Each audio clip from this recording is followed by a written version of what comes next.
Alhamdulillah, kita syukur pada Allah Subhanahu Wa Taala pada pagi ini dapat sekali lagi kita bertemu, dan pada pagi ini kita akan sambung perbincangan kitab yang telah ditetapkan untuk sama-sama kita pelajari dan mengkaji, iaitu Manhaj Al-Muslim ataupun panduan hidup Muslim. Dan sebelum ini pada bulan lepas kita telah bincang tentang perkara yang berkaitan juga, iaitu beriman dengan Allah Subhanahu Wa Taala, dan kita telah selesai pasal pertama, dan insya-Allah pada hari ini kita akan bincang pasal kedua, iaitu beriman kepada rububiyah Allah Subhanahu Wa Taala. Kita sering dengar kalimah rububiyah, uluhiyah, asma' dan sifat. Itu biasa dah kita dengar. Walau bagaimanapun di sini ditulis dengan agak jelas dan detail berhubung dengan rububiyah kepada Allah, beriman kepada rububiyah Allah, beriman kepada uluhiyah, dan beriman kepada asma' dan sifat-sifat Allah Subhanahu Wa Taala. Rabb maknanya dalam bahasa Arab Al-Khaliq, Al-Malik, Al-Mudabbir, As-Sayyidul Muta'. Itu di antara makna-makna Rabb, kalimah Rabb. Jadi apabila kita sebut rububiyah, adalah dia diambil daripada perkataan Rabb, yakni Rabb. Rabb ni kita terjemah dalam bahasa kita makna Tuhan. Nah, itu bahasa kita. Dalam bahasa Arabnya asal Rabb. Jadi kita beriman dengan Allah. Maksud di sini seorang Muslim beriman kepada rububiyah Allah. Dia yang mencipta dan mentadbir. Dia mencipta, mentadbir, mengurus, pemilik dan mengatur segala urusan hidup dunia, alam ini. Sesungguhnya tidak ada sekutu baginya, bagi Allah, dalam penciptaan dan kuasa mentadbir terhadap seluruh alam. Keimanan itu kerana hidayah Allah berdasarkan dalil-dalil naqli dan akli seperti berikut. Kita beriman bahawa Allah Subhanahu Wa Taala sahaja yang mencipta alam ini. Allah Subhanahu Wa Taala sahaja yang mengatur alam ini, termasuk memberi rezeki, menentukan hidup dan mati. Dia semua. Kerana itu apabila kita kata ini adalah semuanya diatur, dicipta dan diatur oleh Allah, bermaksud inilah yang dimaksudkan dengan tauhid rububiyah. Iaitu kita mengatakan Allah jualah. Allah jua. Allah sahajalah yang mencipta segala-galanya, sama ada mencipta ini, menurunkan hujan, mendatangkan panas. Sekarang ini musim panas. Semua dia. Menghidup pun dia, memati pun dia, memberi rezeki pun dia. Dan semua sekali. Tidak ada siapa pun berkongsi dengan Allah. Apabila kita meyakini dan beriktikad bahawa seperti itu, maka itulah disebut sebagai tauhid rububiyah. Benda yang tidak susah sangat. Macam itulah. Mana? Macam ni tauhid rububiyah. Maksudnya kita melihat dan kita meyakini bahawa semuanya ini dicipta oleh Allah dan Allah pemiliknya, dia pengatur. Maka itu disebut tauhid rububiyah. Guna ini. Dalil ini dibahagi kepada dua, iaitu dalil naqli dan dalil aqli. Dalil naqli itu iaitu dalil Al-Quran dan As-Sunnah. Naqal, iaitu apabila biasanya kita baca, apabila dalil naqli ini semua kita faham, iaitu dalil daripada Quran atau kitab dan As-Sunnah. Di sini dibawa dalil-dalil naqli. Yang pertama, Allah Subhanahu Wa Taala memperkhabarkan tentang rububiyahnya. Allah sebut dia sendiri tentang rububiyahnya. Hal ini dapat kita lihat, ketahui ketika Allah berfirman memuji dirinya sendiri dalam surah Al-Fatihah, iaitu Alhamdulillahi Rabbil Alamin. Yang kita terjemahannya, segala puji bagi Allah Tuhan semesta alam. Di sini kita dapat kalimat Rabb. Alhamdulillah Rabbi al-Alamin. Segala puji adalah untuk Allah. Siapa Allah? Rabbil Alamin. Di sini Allah Subhanahu wa taala menyebut dia adalah pencipta kepada alam, dia adalah pemilik kepada alam, dia adalah pengatur kepada alam, dia adalah menentukan alam ini daripada awal sampai akhir di dalam penentuannya. Maksudnya dia Rabb. Dan banyak lagi ayat lain yang kita tengok sebagai contohnya di sini. Qul man rabbus samawati wal ard qulillah. Maksudnya katakanlah di sini, maksudnya Allah meminta Rasulullah sallallahu alaihi wasallam bertanya kepada orang-orang musyrikin pada ketika hayat baginda, pada ketika itu. Qul ya Muhammad, qul ya Rasulullah. Tanya, man rabbus samawati wal ard? Siapa pencipta langit bumi? Siapa pemilik langit bumi? Siapa pengatur langit bumi? Pasti mereka. Qulillah. Katakanlah, dialah Allah yang menciptakan. Qul lillah. Kalau kita baca step-step ni, kita boleh rasa ucapan Allah tu semacam kita kata dialog. Dia minta Nabi kita berdialog dengan masyarakat. Qul ni fi'il apa? Qul ya Rasulullah. Qul mana tanyalah. Man rabbus samawati wal ard? Siapa pencipta? Kita kena bawa sikit dalam kita nak mengajar, kita kena bawa sikit. Man rabbu? Siapa pencipta? Rabb mana pencipta? Rabb juga mana pemilik? Rabb juga pengatur? Rabb juga mana al-muta'? Siapakah pemilik? Siapakah pencipta, pemilik, pengatur, pengurus, dan perlu kamu taati di dunia ini? Siapa buat langit bumi ini? Tolong cakap. Kalau orang tak boleh nak cakap, qulillah. Ini adalah dicipta dan semuanya diatur, dibuat, disusun oleh Allah Subhanahu wa taala. Jadi perkara ini adalah untuk menyatakan kepada masyarakat, mendidik, mengajar dengan cara kita panggil cara soal jawab. Cara soal jawab, tanya jawab. Orang tak boleh jawab, jawab. Kita tanya, orang tak boleh jawab, kita jawab. Jadi itulah uslub yang telah dibawa oleh Al-Quran di sini. Kemudian Allah Subhanahu wa taala berfirman dalam ayat lain tentang rububiyahnya dan uluhiyahnya. Rabbis samawati wal ard wa ma bainahuma in kuntum mu'minin la ilaha illa huwa yuhyi wa yumit rabbukum wa rabbu abaikumul awwalin. Rabbus samawati wal ard wa ma bainahuma. Tuhan yang memelihara langit dan bumi dan apa yang ada di antara keduanya. In kuntum mu'minin, jika kamu adalah orang yang meyakini. La ilaha illahu. Tidak ada yang berhak disembah selain dia yang menghidup, yuhyi wa yumi, dia yang menghidup dan mematikan. Wa rabbukum wa rabbu abaikumul awwalin, dialah Tuhanmu dan Tuhan bapa-bapa kamu yang terdahulu.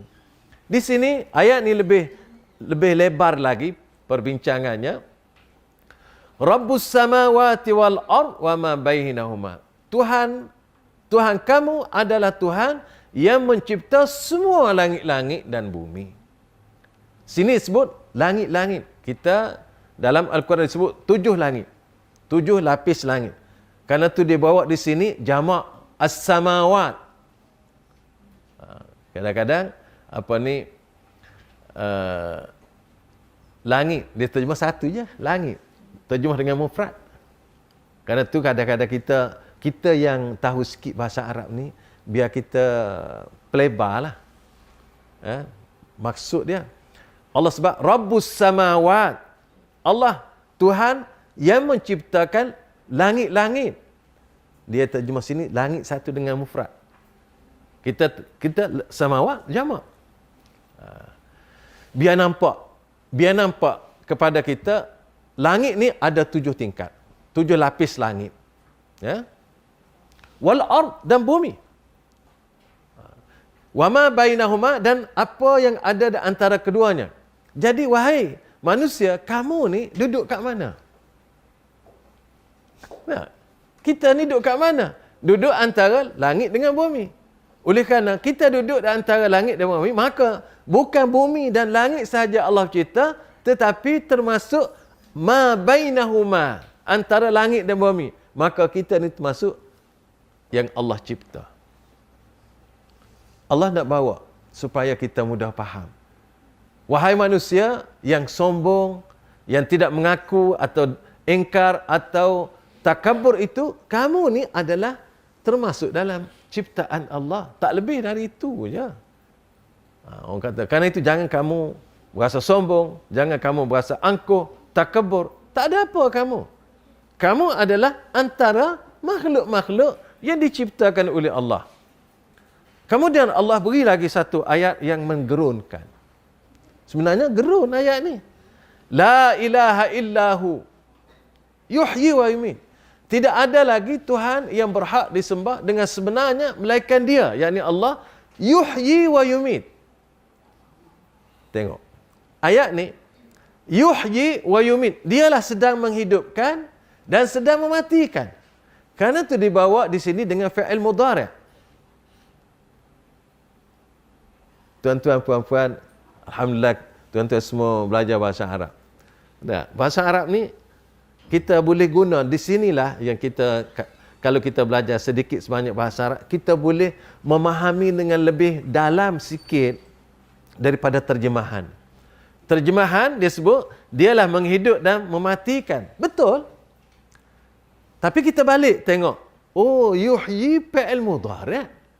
Wa yumiit fi'il mudhari'. Fa'il mudhari' menunjukkan al-hal wal istiqbal. Sekarang dan akan datang. Maknanya kalau kita tengok, huwa yuhyi wa yumiit. Allah senantiasa menghidup dan senantiasa mematikan. Kita pun tengok begitu. Baru dia relate dengan apa yang terjadi dalam hidup ini dengan Al-Quran sebut. Kalau kita tidak ambil benda, perkara-perkara ini, kita tidak akan merasakan bagaimana berlakunya setiap hari. Kita pun dengar, ada setiap hari orang lahir, kalau orang. Ada setiap hari orang meninggal. Ini adalah apa yang Allah lakukan dalam kehidupan kita ini. Yuhyi wa yumiit. Dibawa dengan fa'il mudhari'. Kemudian, ini yang menyebabkan kita perlu rasa takut. Sekarang Allah beri hidup. Saat-saat nanti Allah matikan. Bila? Tak tahu, tapi pasti mati. Tak ada orang yang hidup selama-lamanya. Tak ada orang yang hidup panjang. Walaupun usia panjang, tapi tetap juga akan akhir. Nabi Nuh panjang, hampir 1000 tahun, 950 tahun, meninggal juga. Nabi kita 63 tahun pun juga kembali. Tak ada orang yang kekal. Jadi Allah Subhanahu Wa Taala kerja dia, yuhyi wa yumiit. Dia tidak berpakat dengan orang. Dia tak pakat dengan siapa-siapa. Kemudian Allah lagi sebut, Rabbukum wa Rabbu abaikumul awwalin. Dialah Allah, Tuhan kamu, yang mencipta kamu, yang pemilik kamu, yang mengatur hidup kamu. Dan juga dialah Tuhan kepada ibu bapa, datuk dan juga nenek kamu yang dahulu. Sejak daripada nenek kamu, datuk kamu, seterusnya ke atas. Dialah Tuhannya. Dialah penciptanya. Dialah yang mengatur hidup mereka. Oleh kerana itu, kalau kita baca ayat Quran ini, kadang-kadang sudah cukup kat situ. Tapi kita baca lagi. Allah berfirman dan menyatakan bahawa dalam Al-Quran adanya perjanjian yang diambil Allah daripada manusia ketika manusia masih berada dalam tulang sulbi bapa-bapa mereka, supaya mereka menerima kepada rububiyahnya. Mereka beribadah hanya kepadanya dan tidak akan menyekutukannya. Dan Allah Subhanahu Wa Taala telah ambil perjanjian ini ketika seluruh manusia ini berada di alam zuriat. Ketika berada di sulbi Nabi Adam alaihissalam dan dikeluarkan seluruhnya. Kita baca ayat ni. Iaitu ayat ni, ayat surah Al-A'raf. Wa idh akhadha rabbuka min bani Adama min zuhurihim dhurriyyatahum wa ashhadahum ala anfusihim alastu bi rabbikum qalu bala syahidna an taqulu yaumal qiyamati inna kunna an hadza ghafilin. Dan ingatlah, satu lagi saya nak kongsi, mungkin saya sudah sebut sebelum ini, tapi hari ini nak sebut juga. Apabila kita baca ayat-ayat Quran dan ada permulaannya iz, ini sangat penting. Iz. Apabila ada iz, maka selepas iz itu satu perkhabaran yang sangat besar yang perlu diberi perhatian. Ini berita penting. Kalau kita kata kalau berita tajuk-tajuk utama yang perlu diberi perhatian. Sama juga dengan ayat wa idz qala rabbuka lil malaikati inni ja'ilun fil ardi khalifah. Iz. Dan ini wa iz, dan ingatlah. Maknanya betul-betul kena beri perhatian. Ambil peringatan. Ketika Tuhanmu mengeluarkan keturunan anak-anak Adam alaihissalam dari sulbi mereka, dan Allah mengambil kesaksian terhadap jiwa mereka, lalu berfirman, alastu bi rabbikum, tidakkah atau bukankah aku ini Tuhanmu, Tuhan kamu? Mereka menjawab, betul, engkau adalah Tuhan kami menjadi saksi. Syahidna, itu maksud syahidna, kami telah bersaksi bahawa engkaulah ya Allah Tuhan kami. Ini ketika di alam zuriat yang Allah keluarkan. Dalam hadis Rasulullah SAW menyatakan Allah menyapu belakang Adam. Maka keluarlah seluruh zuriatnya daripada yang terawal sampai yang terakhir. Lalu Allah mengambil penyaksian itu. Alastu bi rabbikum? Semua menjawab, qalu bala. Kerana itu, dalam setiap diri anak Adam ada rasa fitrah, ada sifat fitrah yang mengaku adanya Tuhan. Kerana itu semua orang dalam diri manusia, tak kira dia agama apa, dia mencari Tuhan. Dia mencari Tuhan. Kerana itu kita tengok di atas dunia banyak agama. Banyak agama, manifestasi ini adalah untuk kita memahami semua orang berjalan dalam hidup ini mencari Tuhan. Orang ini dia jumpa dengan cara dia. Macam-macam jumpa. Kerana itu orang menyembah dengan berbagai cara mereka menyembah. Ada menyembah patung. Patung tadi ada kayu, ada batu, ada cakrawala, ada bulan, ada bintang, ada manusia dan berbagai. Manusia dalam hidup dia ni, dia tidak boleh lari daripada keinginan untuk menyembah Allah, menyembah Tuhan, mencari Tuhan. Kerana itu mereka mencari. Maka dengan sebab mencari itu, kita tengok sejarah tamadun manusia, mesti ada rumah ibadat. Tak ada yang tak ada rumah ibadat. Kenapa? Kerana manusia tak boleh lari daripada ingin kepada Allah. Kerana hatta orang yang tidak percaya ada Allah pun, pada hakikatnya mereka tidak dapat lagi diri daripada mempercayai Allah. Ini satu fitrah yang Allah letak di dalam diri setiap manusia. Kerana itu, para Nabi dan Rasul apabila diutus oleh Allah kepada kaum masing-masing, maka mereka tak tanya, ada Allah ke tak ada Allah? Hak tu dah selesai dah. Apa yang diajar oleh Rasul kepada kaum masing-masing, marilah kita menyembah Allah. Mereka tahu adanya Allah. Perkara ini telah diletak oleh Allah dalam fitrah manusia. Tak ada orang kata, oh kita ada Tuhan, kata ada Tuhan. Tak ada. Kita ada Tuhan. Mana Tuhan? Rasulullah bertanya kepada seorang sahabat sebelum dia masuk Islam. Kamu menyembah berapa Tuhan? Ada satu riwayat yang kata ada 8. Setengah riwayat kata ada 7. Baik. Ada 7. Mana Tuhan kamu? 1 di langit, 7 di bumi. Rasulullah kata sembah yang di langit. Fitrah. Manusia fitrah dia. Ya ada Tuhan.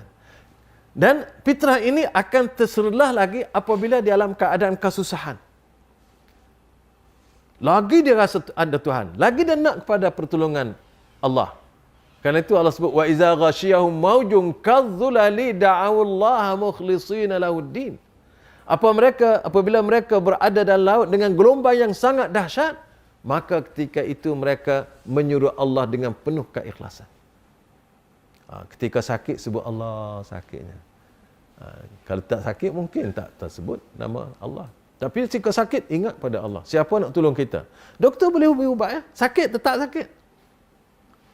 Kalau kita tengok dalam masyarakat kita, dalam hidup kita, sakit. Kalau kita pun sakit sendiri, macam mana nak buat ni? Nak minta tolong siapa? Mak kita, ayah kita boleh duduk dekat kita, boleh usap kita.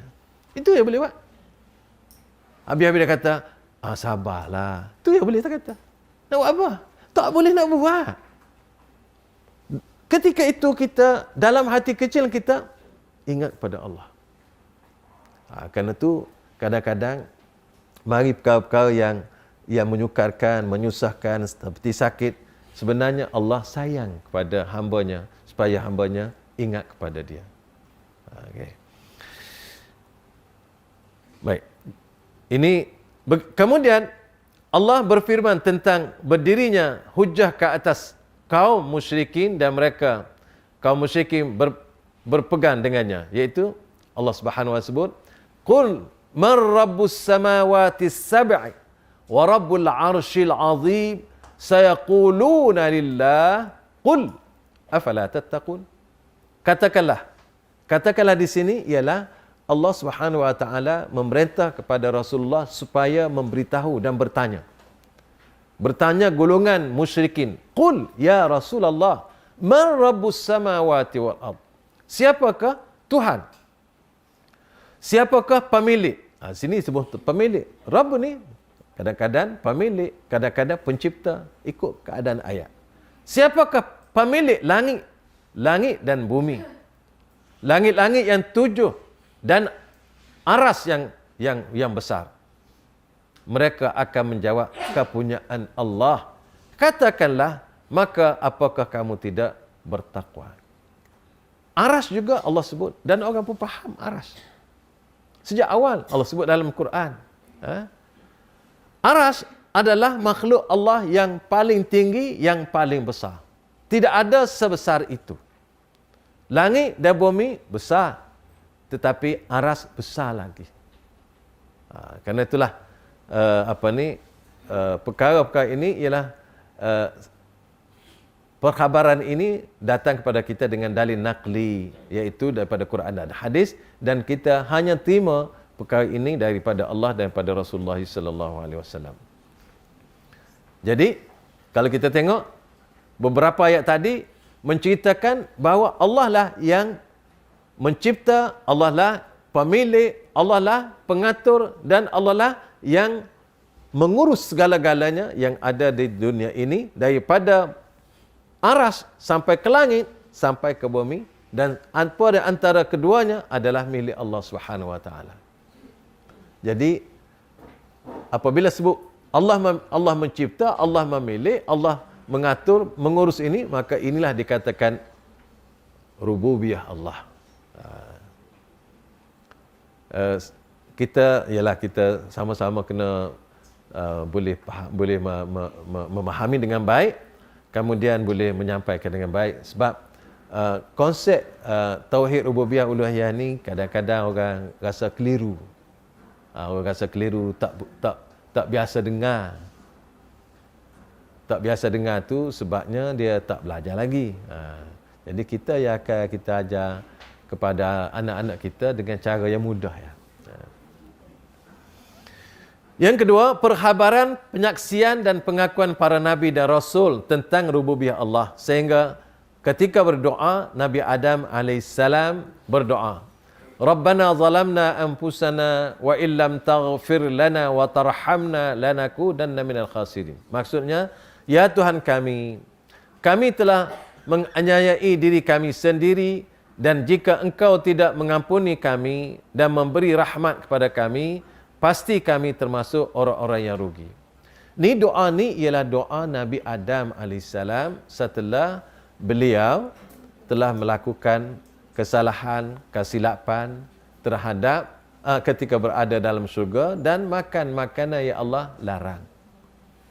Apabila kita tengok Nabi Adam alaihissalam, apabila dia langgar perintah, maka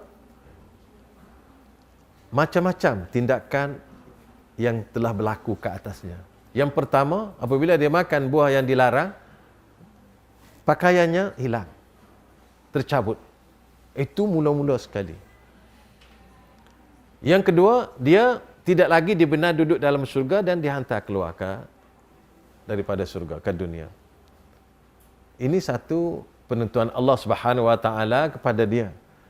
Begitu juga kita kena ambil cerita ini. Kalau sekiranya kita melanggar perintah Allah, bayangkan bagaimana Allah marah kepada kita. Sehingga kalau Nabi Adam, semua pakaiannya tercabut. Dan beliau ambil daun-daun untuk menutup auratnya.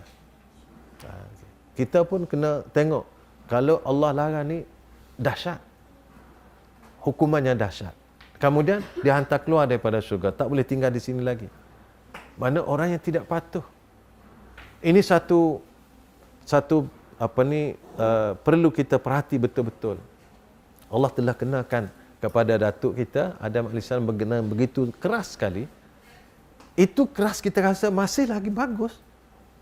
Masih lagi bagus dengan mungkin yang dahsyat lain. Kalau kita tengok ada orang-orang yang melakukan kesalahan sampai dimasukkan ke dalam neraka. Dahsyat lagi. Jadi oleh kerana itu biar kita merasa ngerinya. Ngerinya apabila berdepan dengan tindakan-tindakan Allah Subhanahu Wa Taala apabila seseorang hamba itu melanggar perintah. Kita kadang-kadang tak rasa besar perkara ini. Gitu-gitu je kita rasa. Kalau kita boleh merasa takut, dahsyat, maka sudah pasti kita tidak akan melakukannya insya-Allah. Begitu juga ketika mengadukan masalah kepada Allah. Nabi Nuh berdoa. Qala Nuhur Rabbi innahum asawni wattaba'u man lam yazidhu maluhu wa waladuhu illa khasara. Ya Tuhanku, sesungguhnya mereka telah menderhakaiku dan telah mengikuti orang-orang yang harta dan anak-anaknya tidak menambahkan kepadanya melainkan kerugian belaka. Nabi Nuh berdoa. Berdoa kepada siapa? Kepada Allah. Pada Allah pemilik langit bumi. Karena itu dia kata Rabb. Nabi Adam berkata Rabbana.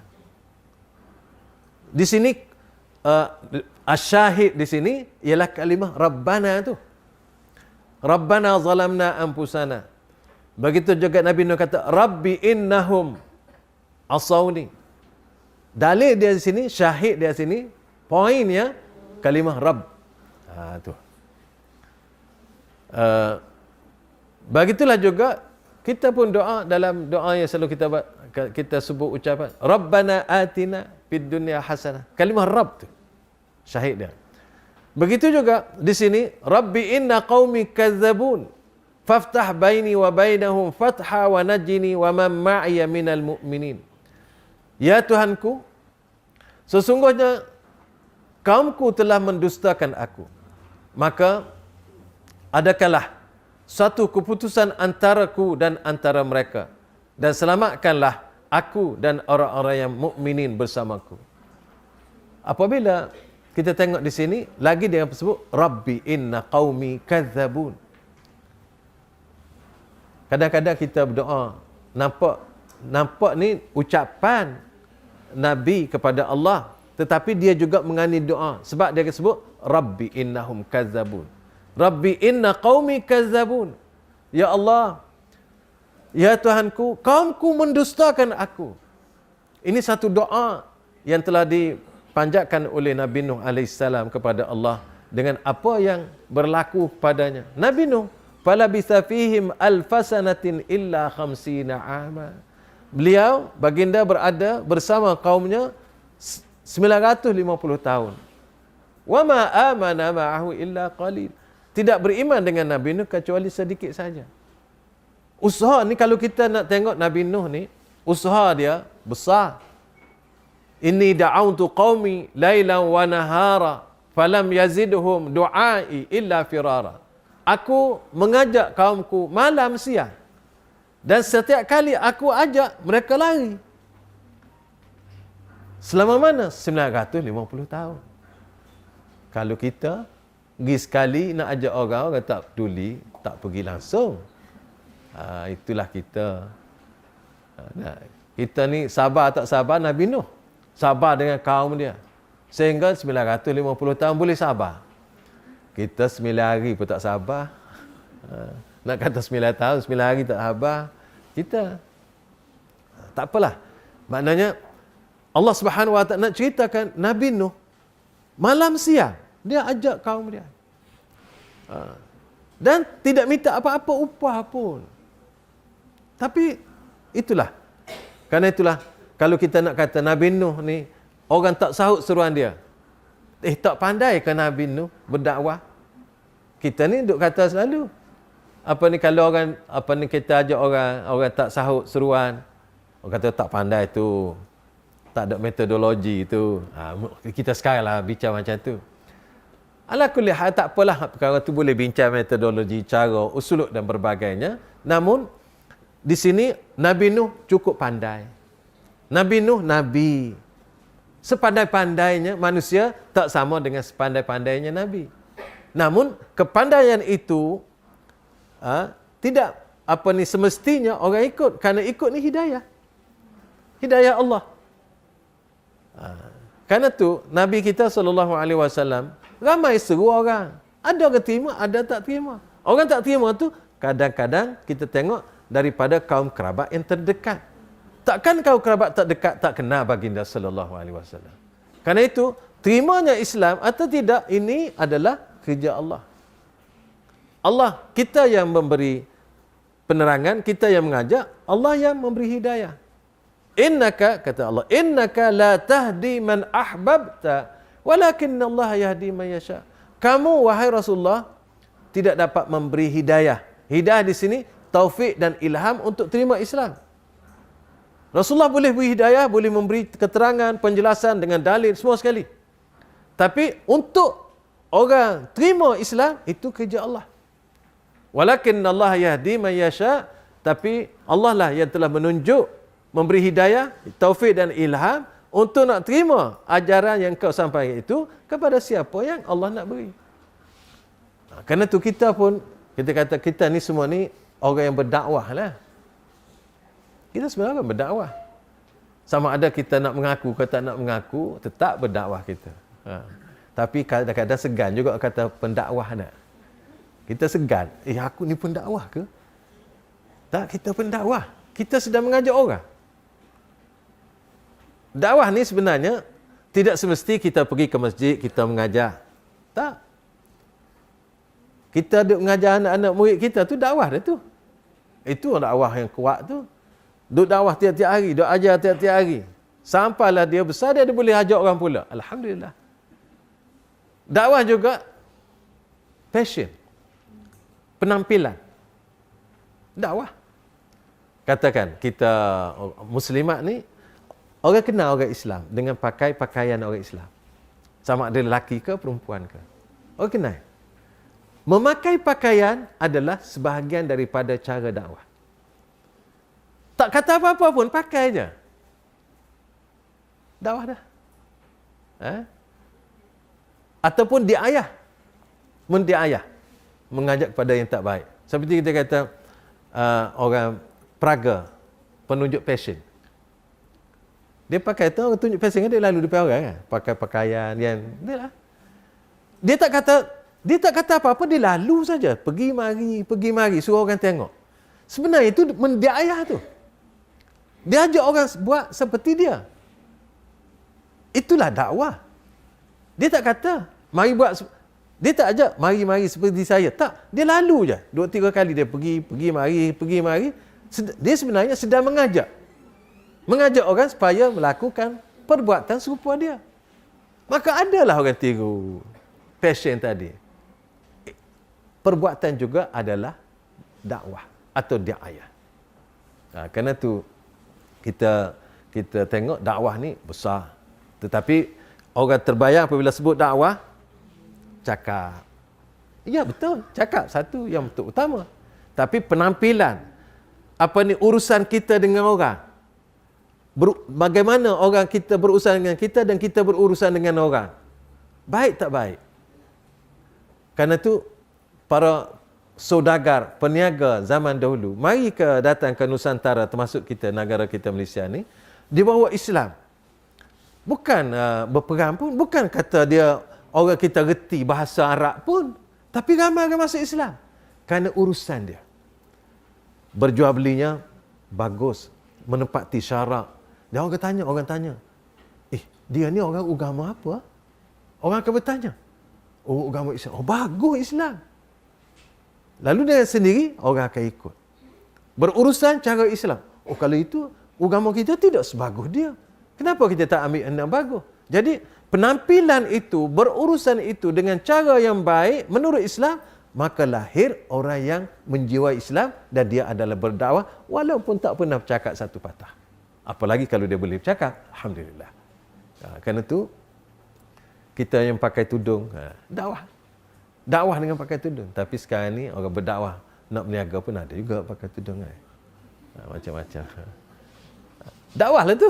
Dalam konteks yang umum, mengajak orang beli barang dengan dia. Dia panggil promosi lah, macam-macam.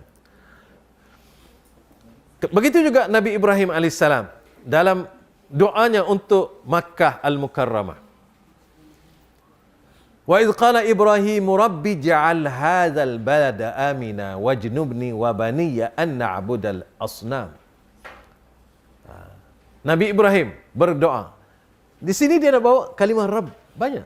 Kalimah Rabb ya. Bagi rububiyah Allah. Dan apabila Ibrahim berkata, ya Tuhanku, jadikanlah negeri ini Makkah, negeri yang aman dan jauhkanlah aku dan anak-anak cucuku daripada menyembah berhala. Kita tengok Nabi Ibrahim, dia mendoakan untuk dia dan anak cucu keturunannya. Dan juga negerinya. Kita kena tiru Nabi Ibrahim dalam bab berdoa.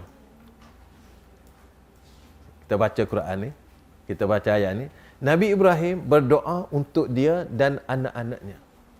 Ada tempat yang kita doa untuk ibu bapa kita dan datuk nenek kita. Dan di sini meminta kepada Allah supaya negeri ini aman. Kita dalam doa kita lepas-lepas solat, minta ke supaya negeri kita ni aman. Terlupa kadang-kadang. Terlupa, bukan tak nak minta, terlupa. Tak masuk package. Kita doa untuk kita, kedua ibu bapa kita, pasangan kita. Tak masuk package. Kenapa masuk? Sebab apabila kita aman, negeri tak aman nak buat apa? Tak boleh buat apa-apa kan?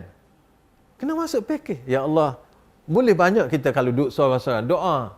Ya Allah, kita minta untuk kita, untuk kedua keampunan kepada kita, kedua ibu bapa kita, pasangan kita.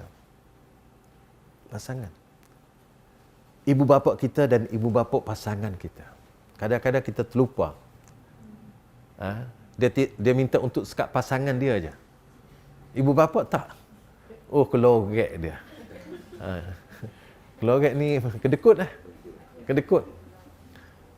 Dia tak sempat nak ucap, ya Allah, selamatkanlah, ampunlah kepadaku, pada dua ibu bapaku, pasanganku, kepada ibu bapa pasanganku, kepada datuk-datuk dan nenek-nenek aku dan datuk nenek dia. Semua. Adik-beradikku, adik-beradiknya, adik-beradik kami. Kami itu masuk belakang. Anak-anak kami, anak-anak adik-beradik kami, semua sekali. Mak saudara kami, pak saudara kami. Guru-guru kami, kawan-kawan taulan kami, orang yang berbuat baik kepada kami, orang yang kami lakukan kesilapan, kesalahan terhadap mereka, dan seluruh orang Islam yang masih hidup atau yang telah kembali kepadamu ya Allah. Kita cuba atur satu-satu, menujak, memohon.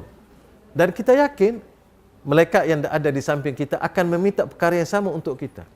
Kalau kita meminta untuk seorang, maka dia minta sekali untuk kita. Kalau kita minta untuk 1000, 1000 kali untuk kita. Kalau minta seluruh dunia, laki-laki dan perempuan yang telah mati masih hidup, ramai itu. Maka sebanyak itulah malaikat memohon bilangan untuk kita. Alhamdulillah. Karena tu kadang-kadang kita ni jadi kedekut juga.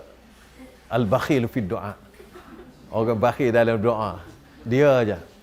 Satu lagi saya nak sebut. Kadang-kadang terjemahan ni kita orang yang ada sedikit bahasa Arab ni kena betulkan terjemahan supaya kita jadi doa tu betul dah, kita terjemah ni kena betulkan. Kena tambah baik. Begitu. Nak kata tak betul tak juga, tambah baik. Sebagai contoh, Rabbana hab lana min azwajina wa zurriyyatina qurrata a'yuni waj'alna lil muttaqina imama. Terjemahan banyak kita jumpa. Rabbana hab lana min azwajina wa zurriyyatina qurrata a'yun. Ya Allah, ya Tuhan kami, berikanlah kepada kami dan isteri kami. Dia pun sedap lagi, isteri-isteri kami, pasal azwajina, isteri. Wa zurriyatina, dan zuriat kami. Sebenarnya azwajina tu kalau kita terjemah isteri tidak tepat. Pasangan. Kalau orang perempuan nak terjemah macam mana? Kalau orang perempuan doa, takkan nak minta isteri. Itu maksud saya, supaya kita jangan tersilap. Terjemah tu pasangan tepat. Kalau kata isteri tak berapa nak tepat. Saya tak kata tak kena. Azwaj jamak. Sekarang ini kita berdoa dalam bentuk orang laki-laki pun berdoa, orang perempuan pun berdoa dengan doa yang sama. Orang laki-laki boleh kata okey lah. Kalau terjemah isteri-isteri, okey lah. Pasal mungkin ada niat-niat ke nak kahwin lebih daripada seorang. Tapi saya tidak kata gitulah. Tapi kalau orang perempuan berdoa, nak terjemah macam mana? Takkan nak minta isteri juga. Atau nak minta isteri kepada suaminya. Wallahu a'lam. Tak, dia jadi maksud saya ialah pasang makna dalam bahasa kita tu kena tengok. Supaya dia sesuai dengan maksud doa. Kalau kita sebut Rabbana hablana min azwajina wa dzurriyyatina, azwajina makna pasangan. Sebab kita dalam bentuk nahnu, ramai.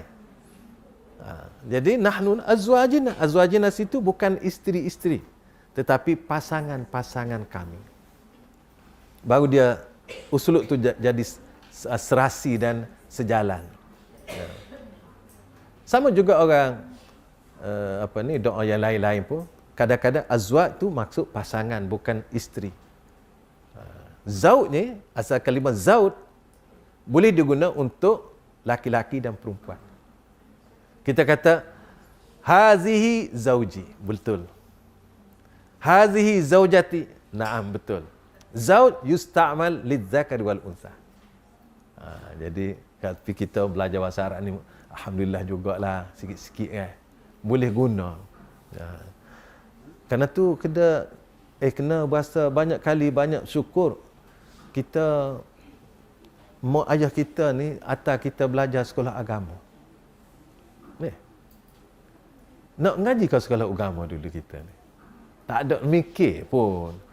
Tapi Allah ilham kepada ibu bapa kita atas belajar agama sikit. Sebenarnya ini adalah ilham daripada Allah kepada ibu bapa kita untuk dorong kita belajar agama. Dan ini bukan mudah. Kalau saya sendiri tengok, ini satu nikmat yang Allah berikan kepada kita. Ada ramai kawan yang dia tidak berkesempatan belajar agama dengan melalui bahasa Arab. Bahasa lain boleh. Bahasa Arab. Tak erti bahasa Arab. Bagaimana naknya belajar bahasa Arab. Usaha dalam usia yang seperti saya ni lah. Dia kata bukan mudah bahasa Arab ni. Malah dia kata payah. Kata bukan payah bahasa Arab ni. Bahasa Arab bagi saya tak payah. Tak susah bahasa Arab. Tapi orang kata susah tu mungkin boleh jadi dia susah. Kenapa Allah pilih bahasa Arab untuk bahasa Al-Quran? Tak payah. Tak susah. Orang apa pun boleh baca Fatihah. Kalau susah tak boleh baca Fatihah. Tak boleh baca Quran. Buktinya mudah. Cuma orang rasa payah kerana dia baru nak mula. Oh, kalau nak mula, semua payah. Anak-anak kita nak boleh bercakap betul. Berapa tahun? Daripada boleh bercakap 4-5 tahun tu baru betul. Yalah, kita belajar 4-5 tahun, okey lah. Ni belajar 3 hari, 5 hari nak suruh pandai supaya orang belajar 5 tahun. Mana boleh. Nah, tak apa. Tentu kita kena bersyukur. Saya apabila tengok, dulu saya tak rasa sangat anugerah ini besar. Tetapi apabila jumpa kawan-kawan sebaya, dia kata, bertuah awak. Boleh baca Quran, faham. Bukan semua faham Quran, tapi banyak jugalah kita boleh faham, walaupun tidak baca makna. Kan? Tapi ada orang yang tidak berkesempatan, dia cerdik, pandai, boleh jadi cerdik pada kita dulu. Tetapi tidak berkesempatan nak belajar. Sebagaimana yang sebahagian kita dapat ni, dia rasa Allah kecewanya aku. Walau bagaimanapun mereka ada yang usaha belajar. Alhamdulillah. Jadi sebenarnya ketika kita belajar dulu tak tahu apa-apa. Apalah ni, belajar ni susah lah macam-macam. Tapi akhirnya kita rasa nikmat tu. Nikmat. Dia supaya kita lah, kalau kita rasa nikmat ni, kita boleh faham dengan cara tidak ada translator. Kita pergi dengar syarahan, bahasa kita tak reti. Bahasa apalah bahasa kita dengar translator. Kita pun kata ya lah. Tapi betul ke 1% ke, wallahu a'lam, mungkin tak sampai 100%, sampai ke kita dah tercecer dengan jalan. Betul. Saya pun selalu dengar orang translator daripada bahasa Arab ke bahasa Malaysia. Hebat dah. Tapi kita rasa ada tertinggal. Tapi tak apa, it's okay. Boleh faham. Tapi rasanya kita boleh faham lebih banyak sikit. Dia susah juga nak terjemah dalam spontan ni, bukan mudah. Baik. Gitu juga ayat-ayat ini kita pergilah, kita skip ni. Rabbi semua tadi. Dia nak sampainya, kita pergi Nabi Harun. Nabi Harun dah berkata kepada Bani Israel, walaqad qalahum Harun min qablu ya qaum innakum futintum bih wa inna rabbakumur rahman fattabi'uni wa ati'u amri. Begitu juga Nabi Zakaria alaihissalam. Nabi Zakaria ni, tuan-tuan, kita semua tahu, ini adalah contoh Nabi yang sentiasa berdoa dan tidak ada putus asa dalam hidup. Contoh-contoh yang Allah letak dalam Quran ni, contoh-contoh doa-doa, kalau kita tengok mari sini doa Nabi Zakaria, yang tidak pernah putus asa dalam hidup. Tapi dia menyebut Rabbi, rububiyah Allah. Nabi Zakaria ni berdoa kepada Allah, inni wahanal azmu minni washta'ala ar-ra'su syaiba walam akum bidu'aika rabbi syaqiyya. Tuhanku, sesungguhnya tulangku telah lemah dan kepalaku telah ditumbuhi uban dan aku belum pernah kecewa dalam berdoa kepada engkau, ya Tuhanku, untuk dapat anak. Daripada muda berdoa sampai ke tua. Tua tu uban pula. Kita kat sampai tua beruban tak doa dah. Sebab lama. Tak ada cahaya nak tak doa. Tapi tak, Nabi Zakaria. Ni nak cerita Allah Subhanahu Wa Taala mengajar kita melalui contoh teladan kepada Nabi, dan Nabi berdoa, ya Rabb. Ya Rabb. Bagaimana hubungan tadi? Kukuhnya, indahnya, kuatnya. Begitu juga dia doa, Rabbi la tazarni farda wa anta khairul warisi. Ya Allah, engkau jangan biar aku sendiri. Kalau kita baca doa-doa ni kadang-kadang boleh kita insafi sampai boleh kata menitis air mata. Bagaimana seorang Nabi berdoa? Lama, bukan sekali dia doa. Sepanjang hidup dia, sejak dia kahwin sampai ke tua. Tua tu pula disebut sebagai beruban. Orang beruban ni tak sekata muda lah. Tapi ada juga uban penyakit. Muda dah, umur 20 dah uban ada juga. Tapi jangan risau uban ni. Tushipul pata walaysa bi'ajib.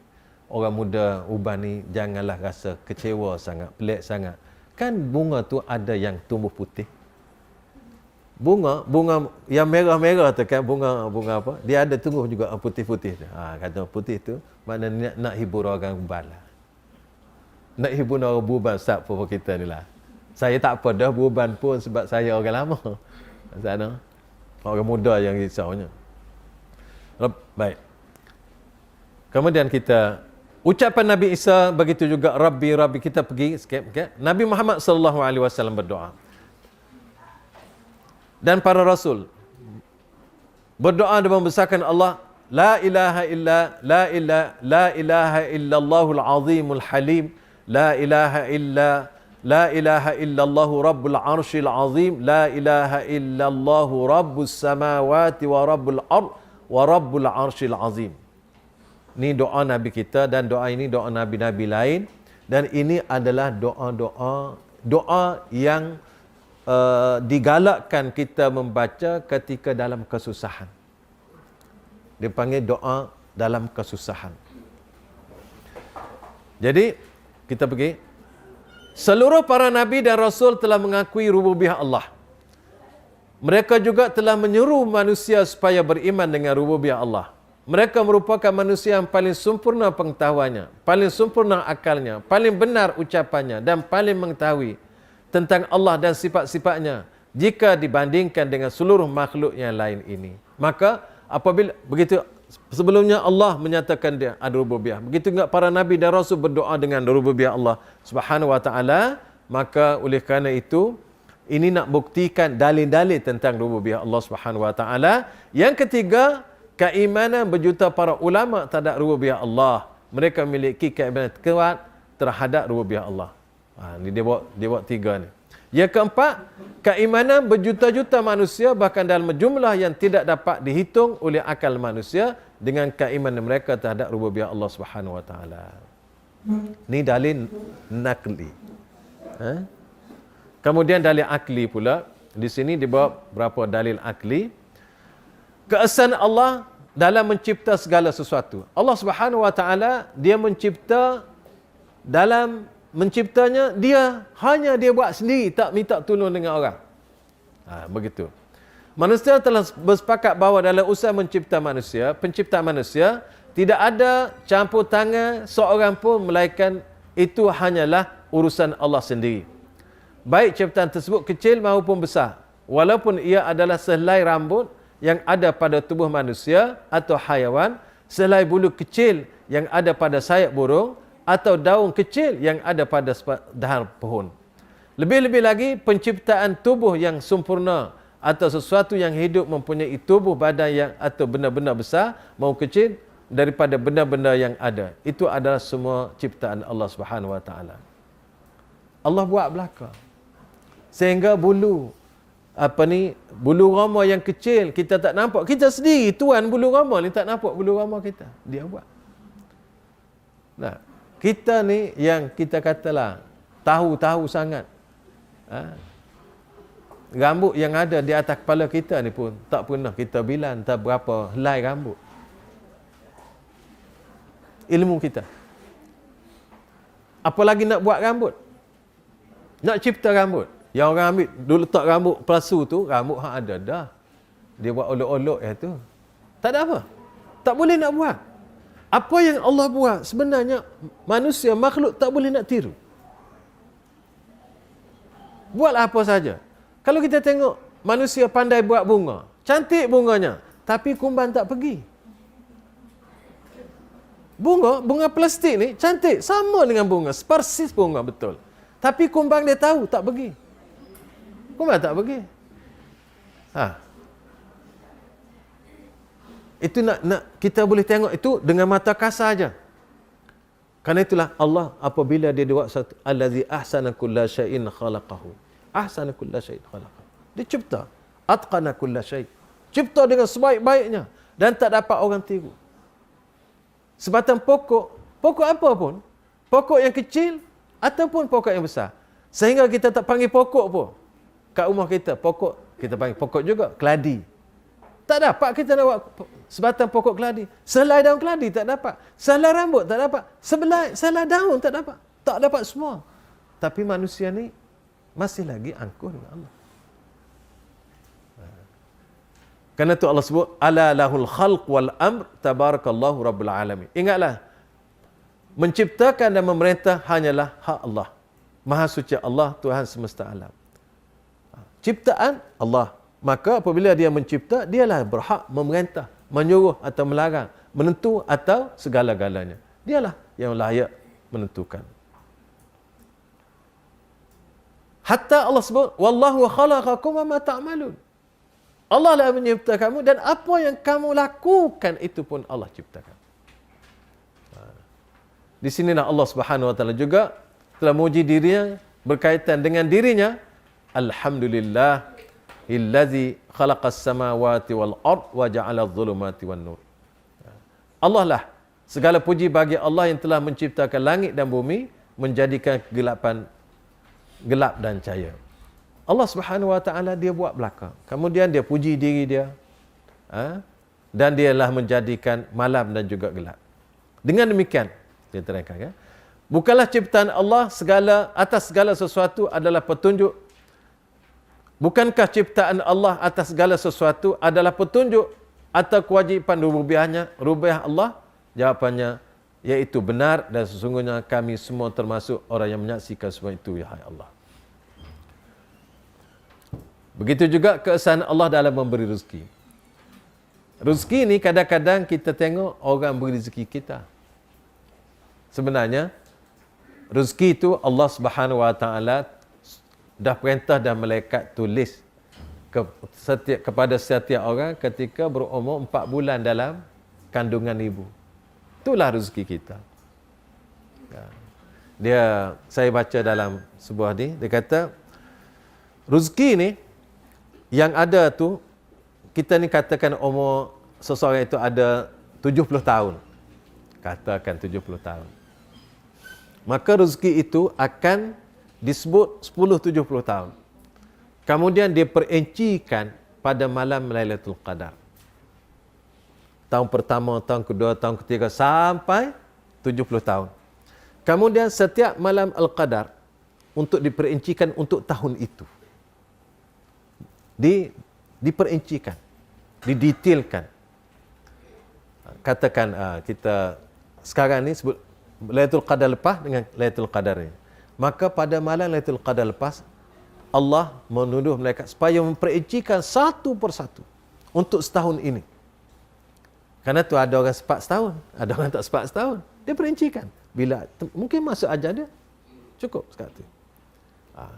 Karena tu kita tengok, di sinilah kita melihat Allah Subhanahu wa taala memberi anugerah yang besar kepada manusia, terutamanya malam Al-Qadar. Malam Al-Qadar itu adalah malam yang sangat besar, artinya sangat bertuah, sehingga dia menjangkau 80 tahun lebih. Amalan pada malam itu. Kalau malam adalah malam terbaik, malam Al-Qadar. Kalau siang yang terbaik ialah 10 Zulhijjah. Kita bukan ada malam je, hari pun ada. Hari terbaik ialah hari Zulhijjah. Itu hari. Kalau malam Al-Qadar. Kalau kita ada 10 terakhir bulan Ramadan yang terbaik, malamnya kita ada 10 hari terbaik, iaitu satu daripada bulan Zulhijjah pada 10 Zulhijjah. Ada sama. Cuma kadang-kadang 10 Zulhijjah ni orang tak tekan sangat. Orang tak highlight sangat. Sebenarnya ada dua-dua. Tidak ada satu pun haiwan yang berjalan di daratan, berenang di air, bersembunyi dalam perut-perut manusia maupun haiwan, melainkan hanyalah Allah yang memberi rezeki dan petunjuk untuk memperolehinya dan mengajar tata caranya dan memanfaatkannya. Allah ajar belaka.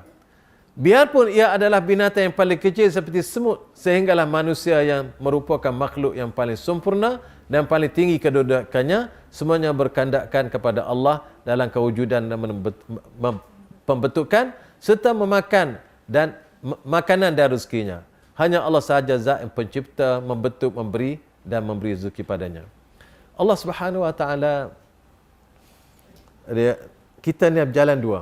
Allah sebut kita ditulis rezeki dan ajal. Apabila seseorang itu habis rezekinya, maka ajalnya datang. Kerana itu kena minta rezeki banyak. Panjang rezeki. Ajal berjalan dengan rezeki bersama-sama. Bersekali. Habis rezeki, ajal datang. Sama. Kalau rezeki dah habis, kat mana pun, dia berhenti kat situ. Sebab dia nak makan apa lagi, habis dah bekalan. Tak ada. Allah akan panggil dia balik. Kerana tu kadang-kadang kita tengok, ada orang yang akhirnya minum setitik air. Itulah rezeki yang terakhir. Ya. Kita oh dia kata, dia minum air tadi, lepas tu meninggal. Itulah rezeki yang terakhir. Sebelum seseorang itu meninggal, maka Allah akan sempurnakan rezeki utuhnya, walaupun setitis air. Kita jangan rusing, jangan risau dengan rezeki. Tapi rezekilah banyak orang risau. Orang risau apa? Tak naik gaji. Tak. Sebenarnya banyak dah, cumanya nak banyak lagi. Cukup dah, cumanya berasa nak tambah lagi. Tu je kita ni. Bukan kata tak ada, ada banyak. Tak percaya saya kata banyak. Cek balik rumah masing-masing. Berapa ada pakaian seorang-seorang dalam hari? Sekarang ni setengah-setengah orang duk fikir nak beli almari macam mana pula, besar mana pula. Nak buat apa? Nak letak kaya-kaya akan dia beli. Betul. Sebenarnya apa yang ada di rumah kita tu, tak kira lah orang laki-laki perempuan sama je benda ni. Tapi lebih orang perempuan sikit lah Ustaz, no? Maaf cakap lah. Orang perempuan ni dia pesen dia dah. Tak boleh nak kecil hati. Orang laki-laki pakai baju sama mari pejabat 5 hari, okey, is okey. Kita jawab apa? Kita beli baju warna yang sama. Sebenarnya baju tu aje lah. Tapi orang perempuan tak boleh. Tanyalah siapa pun. Tak boleh pakai baju ni hari ni, esok pakai baju. No. I'm sorry man. Tak boleh. Saya tak kata sebab itulah orang perempuan. Orang laki-laki, suami-suami kena raikan perempuan, isteri dia. Yang macam itulah dia. Bukan dia saja, orang lain pun macam tu. Kalau dah macam tu berlaku, tak apalah. Kira diterima. Tapi orang laki-laki pakai baju yang sama, tak apa. Yang hebat lagi, dia pakai baju kok kat luar. Kat dalam tu cover apa-apa pun tak apa. Asal jangan bau-bau tak elok. Jadilah. Jadi, orang laki-laki tak apa. Orang laki-laki kalau tak pakai pun tak apa, jangan tak makan. Orang perempuan kalau tak makan pun tak apa, asal boleh pakai. Dia kaedah dia macam tu. Kan tu kadang-kadang tak adil. Kalau orang nak samakan orang laki-laki dengan perempuan atau sebaliknya. Sebab dua makhluk yang berbeza, jangan nak minta yang sama. Tak serupa. Kerana itu salah juga boleh ada setengah-setengah orang nak samakan laki-laki dengan perempuan. Saya menentang sama laki-laki perempuan. Saya tak setuju. Kalau sama laki-laki perempuan, tak ada laki-laki, tak ada perempuan lah. Kalau kata nak menuntut gaji yang sama, itu silakan. Itu tak apa. Nah, siapa nak tuntut laki-laki pun nak jadi perempuan, perempuan nak jadi laki-laki lagi dah tak boleh. Tapi lah ni, kan sekarang ni ada dah macam-macam. Tak apalah, kita ikut kita. Berikut adalah beberapa ayat yang menjelaskan kebenaran, iaitu Allah berfirman, "Falyanzuril insanu ila ta'ami anna sababna al-ma'a sabba thumma shaqaqna al-arda shaqqa fa anbatna fiha habba wa 'inaban wa qadba wa zaitunan wa nakhla wa hada'iqa ghulba wa fakihatan wa abba." Maka hendaklah manusia itu memerhatikan makanannya. Sesungguhnya kami benar-benar telah mencurahkan air dari langit. Kemudian kami belah bumi dengan sebaik-baiknya. Lalu kami turunkan biji-bijian, tumbuhkan biji-bijian di bumi itu. Anggur dan sayur-sayuran, zaitun dan kurma, kebun-kebun yang lebat dan buah-buahan serta rumput-rumpatan. Itu surah Abbas. Allah Subhanahu wa taala sebut sini. Dia sebut satu-satu. Falyanzuril insan ila ta'am. Kadang-kadang Allah sebut mengajar manusia ni sebut apa yang dia buat, iaitu makan. Makan tak boleh makan ni kena ada tumbuhan. Lalu nak tumbuh tumbuhan, Allah turun hujan. Apabila turun hujan, bumi akan menumbuhkan tumbuh-tumbuhan. Setelah hujan menimpa bumi, maka kami pada ketika itu Allah keluarkan tumbuh-tumbuhan, dan tumbuhan itu berbagai, ada inab, ada pokok yang menjalar, pokok yang tegak, pokok zaitun, pokok kurma, berbagai-bagai. Kita rasa pelik kalau kita tengok. Tapi benda ni Allah sebut tidak berasa pelik apabila dah biasa. Kemarau 2 bulan, 3 bulan, kemarau. Kita pergi bendang, kering. Kering kontang, tak ada apa-apa. Namun apabila turun hujan, lepas hujan turun, seminggu, 2 minggu, ada anak ikan. Ada ni ikan, ada ikan sepat, ikan keli. Tadinya kat mana ni? Allahu Akbar. Allah Subhanahu wa taala jaga benih ikan tadi walau dengan panas begitu panas terik tak mati. Lintah ada, lintah kat mana? Mati lama ada lintah ni. Ada.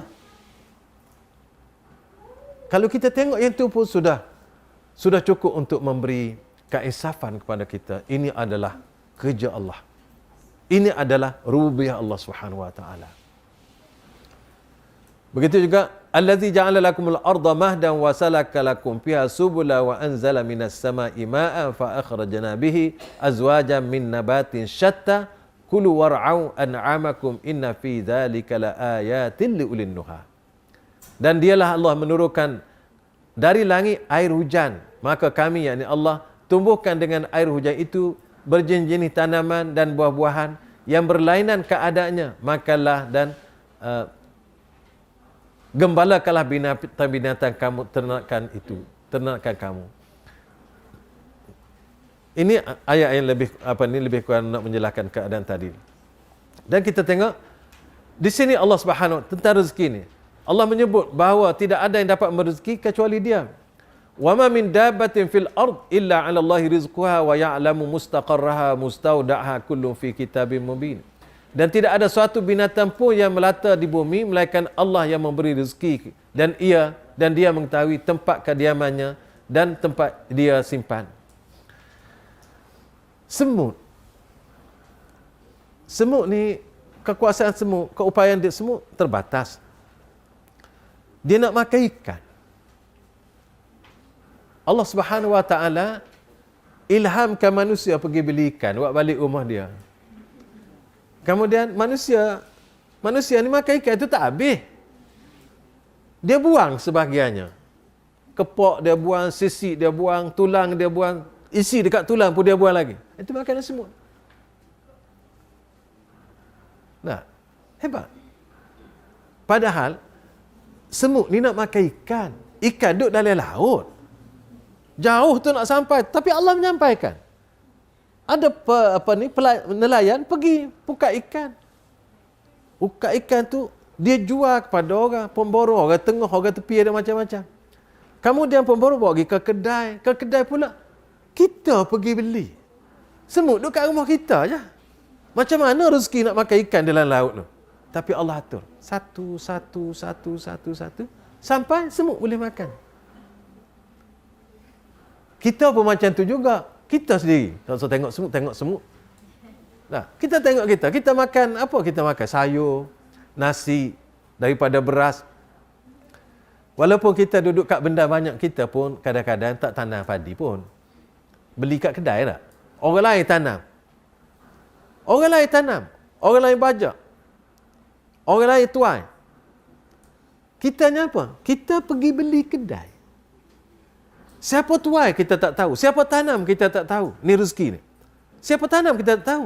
Siapa bawa kat kedai kita tak tahu. Yang kita tahu, kita beli kat kedai kat rumah kita je. Atau di supermarket. Beli lah kita. 4-5 kilo bawa balik tanam. Itu rezeki. Belum makan lagi. Nak makan kena ada air. Nak makan kena ada periuk. Banyak lagi bendanya. Ada beras, tak boleh makan lagi. Kena ada periuk. Ada periuk, tak boleh makan lagi. Kena ada air. Ada air, tak boleh makan lagi. Kena ada api untuk masak. Macam-macam. Tu rezeki semua tu. Siapa yang buat macis kita? Siapa yang proses sampai elektrik ke rumah kita? Siapa yang buat air sampai ada dalam rumah kita? Semua ni adalah rezeki yang Allah hantar kepada kita. Kita hanya nampak, kita bayar aja. Sebenarnya proses untuk menyampaikan rezeki pada kita itu berlaku dalam hidup kita setiap hari, proses itu. Sehingga kita akhir sekali kita makan.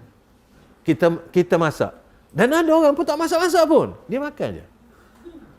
Orang lain tolong masak. Dia makan je. Ya Allah, rezeki ni, apabila rezeki kita, alamat tu tidak pernah salah.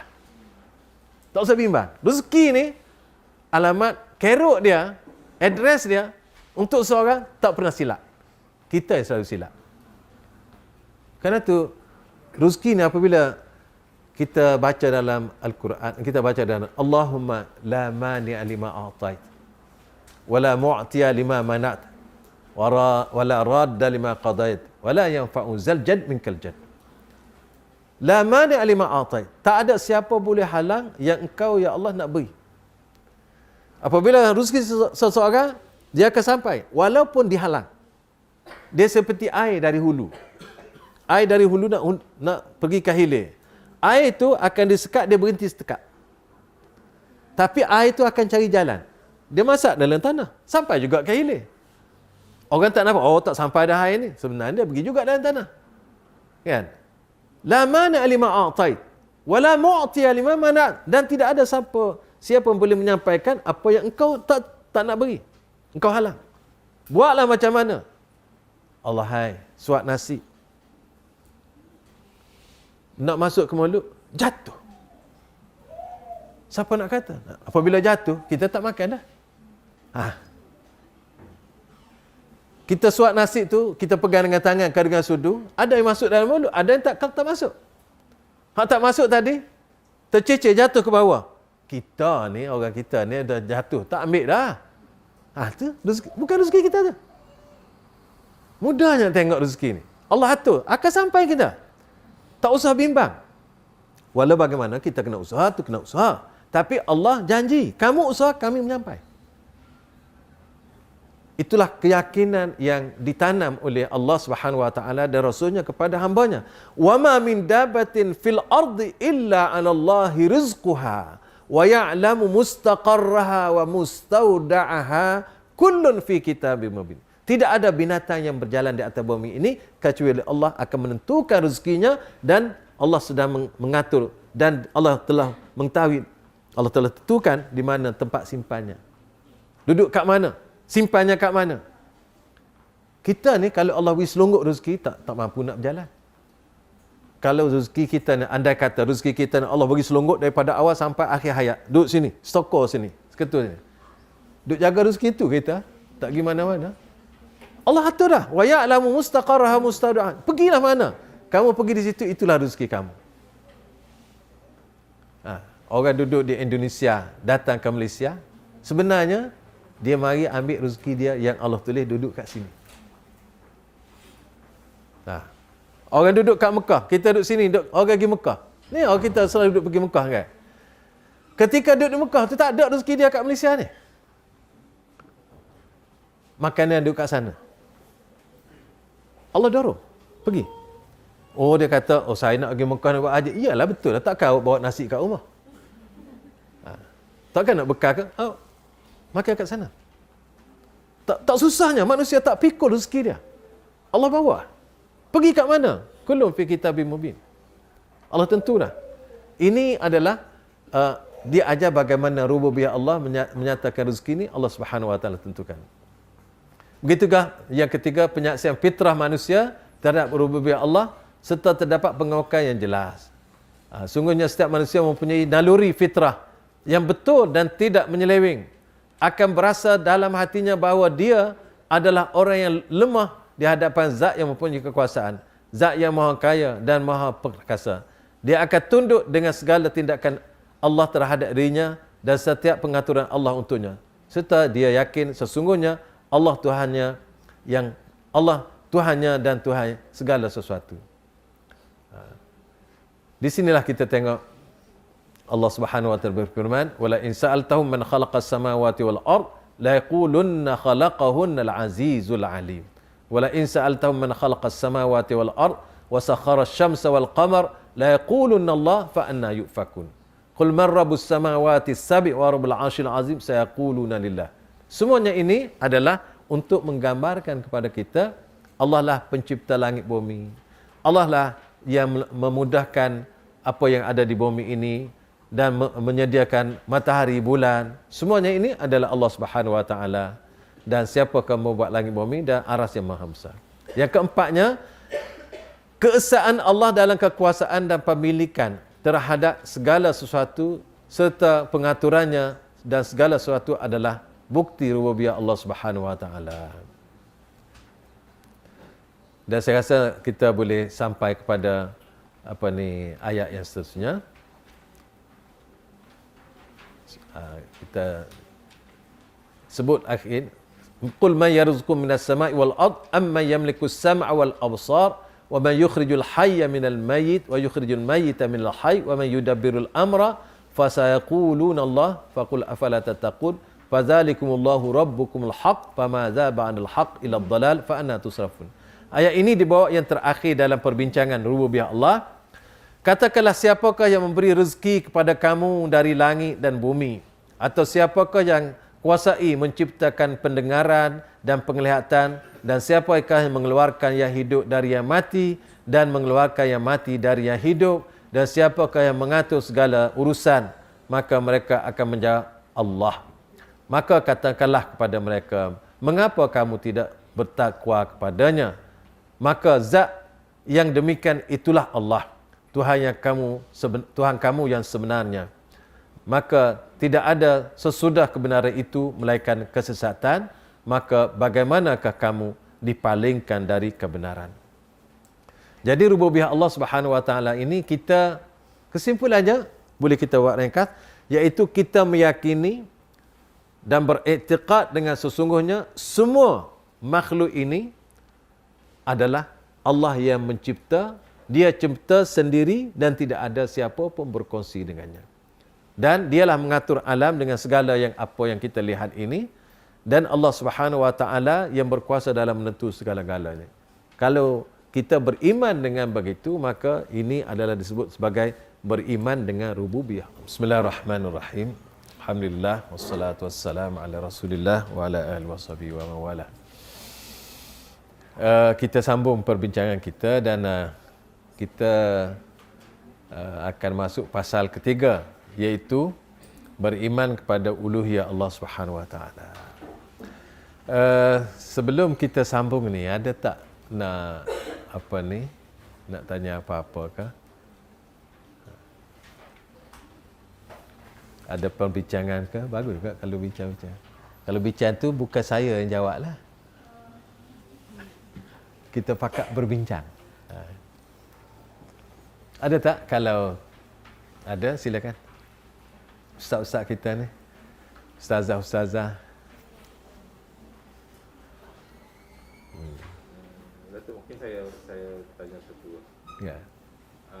Yang tadi dalam sebut yang rezeki, kaitan dengan rezeki yang Allah kurniakan. Ya. Dan Allah nyatakan dalam Al-Quran berapa-berapa jenis tanaman, tumbuhan, buah-buahan yang ada di Arab, di tanah Arab. Ya. Ya. Macam mana dengan orang yang klaim kata ni adalah makanan sunnah? Makanan? Ayat-ayat itu macam macam zaitun, Ya. tak ada disebutlah durian, rambutan. Allah. Dia bagi saya makanan ni semuanya yang halal itu adalah sunnah. Dan makanan yang disebut dalam Quran tu adalah yang ada di kalangan orang Arab ketika itu dan menjadi makanan yang utama dan kebiasaan.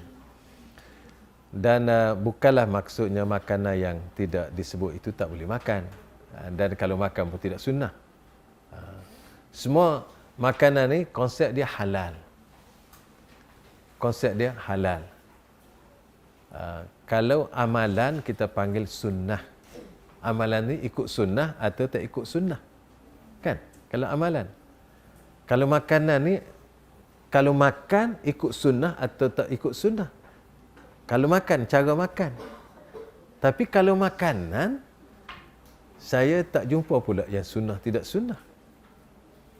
Itu kena kita betulkan persepsi.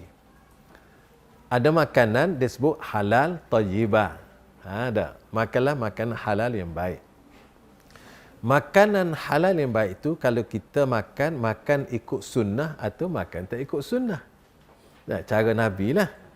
Makan dengan cara bismillah. Makan dengan duduk di tempat di depan kita dulu. Itu cara sunnah. Tetapi kalau kita nak kata makanan sunnah, saya rasa agak kena bincang lagi lah. Kecuali yang saya tengok, ungkapan ini dilakukan oleh peniaga. Peniaga ni memang nak cari untung. Apabila dikaitkan dengan agama, dengan sunnah, dan orang pun suka sunnah, maka akan laris. Gitu je saya tengok. Kerana tu bagi saya lah, maknanya nama-nama atau istilah yang baru, kalau kita nak guna, kita kena tengok baik-baik supaya jangan keliru. Kerana keliru.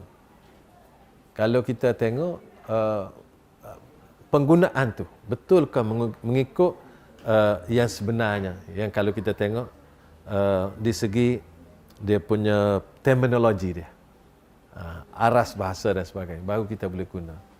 Kalau tidak, dia jadi kadang-kadang boleh membawa kekeliruan kepada masyarakat. Kalau kita kata, okey, ni beli ni segelas ni air sunnah, halal. Segelas lagi air tidak sunnah. Jadi besar kesan. Kalau orang bercerai, dia panggil at-talaqus sunni wa at-talaqul bid'ah. Talak yang ikut sunnah, talak yang ikut tidak sunnah, iaitu bid'ah. Teruk juga tidak? Walaupun talak tu sah, tetapi tidak ikut sunnah. Iaitu talak yang sunnah ialah seorang bercerai, berpisah antara suami isteri ketika dia dalam keadaan bersih, suci dan tidak ada hubungan. Dan isterinya ataupun isteri yang tidak datang bulan. Itu kalau berlaku bercerai gitu dipanggil talaqus sunni. Sebaliknya kalau sekiranya suami menceraikan isteri ketika isteri datang bulan, cerai itu jadi, tapi tidak sunni, tidak sunnah. Itu dipanggil at-talaqul bid'ah. Jatuh belaka. Tak? Jadi hak ni ikut sunnah, ni tak ikut sunnah.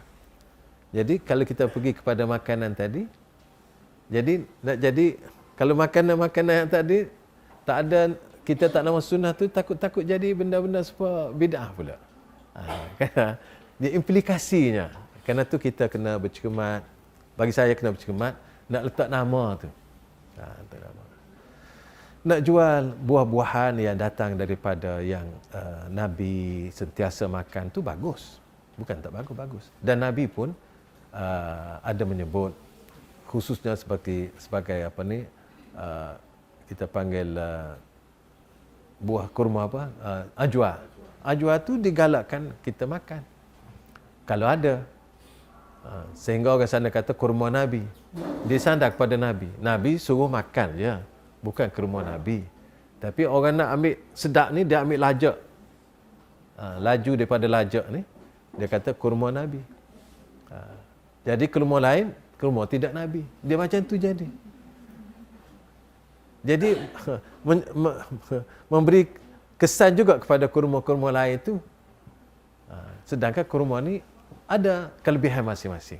Jadi bagi saya, nak memilih nama-nama tu biar kita tengok elok-elok supaya jangan keliru masyarakat. Kalau kita nak berniaga, berniaga kan? Tak apa. Berniaga.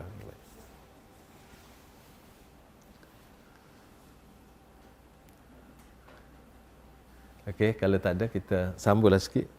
Nak sambung ni, kita berhenti pukul 12 ni. Ana tak apa, tak balik lagi. Apa ni, ustaz-ustaz kita nak balik kampung ni. Ya. Ada soalan.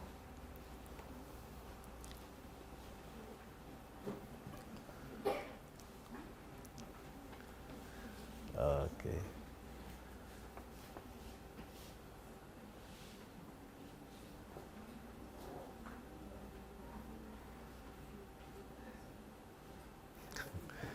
Soalan ni bagus ya. Malaikat dicipta daripada cahaya. Okay. Jin dijadikan daripada api. Manusia dijadikan dari tanah. Okay. Soalan. Bagaimana pula tumbuh-tumbuhan? Tumbuhan dan haiwan dijadikan daripada apa? Dia mukaddimah soalan tu bagus. Tentu dah buat ni ustazah ni. Dia aras dia tu. Aras soalan tu mesti buat gitu. Baik. Tentang ni, tentang apa ni, kejadian-kejadian ni Allah Subhanahu Wa Taala beritahu. Dan perkara ini adalah perkara-perkara gaib. Kita panggil sam'iyat yang datang daripada Allah dan Rasul. Dan sebagaimana kita tahu, malaikat Allah sebut daripada cahaya, jin daripada api, manusia daripada tanah. Dan bagaimana pula tumbuhan lain? Ada tak Allah cerita tentang bagaimana nak hayawan, bagaimana tumbuh-tumbuhan? Allah sebut lagu tu tadi je. Allah Subhanahu Wa Taala waktu hujan, tumbuh-tumbuhan pun tumbuh. Dia cipta sejak asal lagi. Dia tak cerita sepanjang lebar. Boleh jadi kerana perkara ini tidak perlu sangat kali cerita, maka Allah tak cerita. Sebab tumbuh-tumbuhan ini Allah lebih tumpukan kepada sebut semua alam ini diciptakan adalah untuk kegunaan manusia. Allah tak detailkan. Kalau kita nak buat kajian tu bolehlah. Walau bagaimanapun di segi yang lain Allah Subhanahu Wa Taala sebut waja'alna minal ma'i kullasyai'in hayy. Itu di segi termasuk manusia dan makhluk-makhluk yang bernyawa begitu. Wa ja'alna minal ma'i kullasyai'in hayy. Dan kita tengok daripada ayat ini menunjukkan bahawa untuk kelangsungan hidup ni semuanya banyak faktor bergantung dengan faktor air. Dalam diri manusia pun banyak air. Dalam pokok-pokok pun ada air. Dan malah kalau saya dengar seorang yang memberitahu saya, pokok yang berada di atas bukit, tinggi bukit tu. Biasanya orang duk mikir bukit ni tak ada air tak tinggi. Sebenarnya dia ada air. Dan pokok ni apabila pokok tu ada daun, daun tu mati, maka daun tu tak sampai air. Kalau sekiranya dia sampai air, dia belum mati lagi. Tak kering. Maksudnya tak kering. Kalau tu daun-daun tu apabila dia kering, maka kita boleh faham, kata dia lah, daun tu airnya tak sampai kat situ. Kerana dengan sebab air tu pokok akan hidup. Dan begitu juga tumbuh-tumbuhan lain, pokok dan sebagainya. Termasuklah rupuk rampai di bumi. Kalau ada air, dia tetap akan hidup, boleh hidup. Dan kalau air tak cukup, dia akan mati. Itu dari segi unsur hidup. Tetapi di dalam asal usulnya dijadi daripada apa, tidak disebut dengan jelas setakat yang saya tahu daripada Al-Quran dan hadis. Walau bagaimanapun semua makhluk ini adalah dijadikan asalnya daripada tanah semua. Karena itulah kita manusia ni, kalau kita tengok, unsur kita adalah unsur tanah. Kita rasa agak kalau kita tak membaca sikit, kita rasa macam mana jadi tanah? Mengikut tahlil dia panggil, kajian telah dibuat bahawa dalam diri manusia ni ada semua unsur. Ada unsur tanah, itu memang jelas. Ada unsur besi, ada unsur api, ada zinc, ada unsur cat, macam-macam. Hak ada atas dunia ni ada berlaku dari manusia. Ada mengikut keperluannya. Kerana itu apabila kita makan makanan, maka semua makanan yang kita makan itu asalnya dari tanah.